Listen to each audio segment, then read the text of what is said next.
अस्सलाम वालेकुम नाज़रीन, आप देख रहे हैं जेके न्यूज़ और मैं हूं उसामा हिजर। नाज़रीन, बादल बरस ही पड़े और बारिश हो ही गई, जिसका सबको इंतज़ार था। वो लम्हे आ गए, बारिश बरस पड़ी। गुज़श्ता रात से मीरपुर में बारिश वक्फे वक्फे से जारी है। मीरपुर, मंगला, डडियाल, इस्लामगढ़, चकसवारी में बादल जो है खुलकर बरसे। या कश्मीर पर में पाकिस्तान में खूब बारिश हुई। सर्दी जो है बगैर बरसे ही जा रही थी, और जो लोग हैं इस बारिश का इंतजार कर रहे थे, दुआएं मांग रहे थे, क्योंकि इस खुश्क सर्दी ने सबका जीना मुहाल कर रखा था। जल्दी बीमारियां, मुख्तलिफ किस्म की गले और सांस की बीमारियों में लोग जो है मुब्तला थे खुश्क सर्दी की वजह से। और अब बादल बरसे, बारिश हुई तो सब ने अल्लाह का शुक्र अदा किया कि बादल बरसे और जाती सर्दी को, इस खुश्क सर्दी को बादलों ने कंट्रोल कर ही लिया।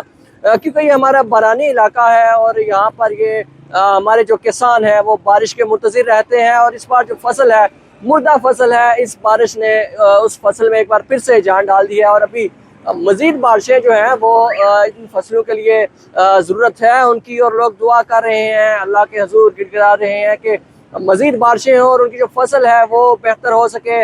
मीरपुर में जो है सर्दी की शिद्दत है उसमें भी इजाफा हो गया है। शहरियों ने जो पकौड़े समोसे हैं, गर्म खाने के स्टॉल्स हैं, उन पर रुक कर लिया है। और मीरपुर का मौसम खुशगवार हो गया है, बहुत ही सुहाना मौसम है इस वक्त मीरपुर का, और जो शहरियों के चेहरे हैं वो खुशी से खिलखिला उठे हैं।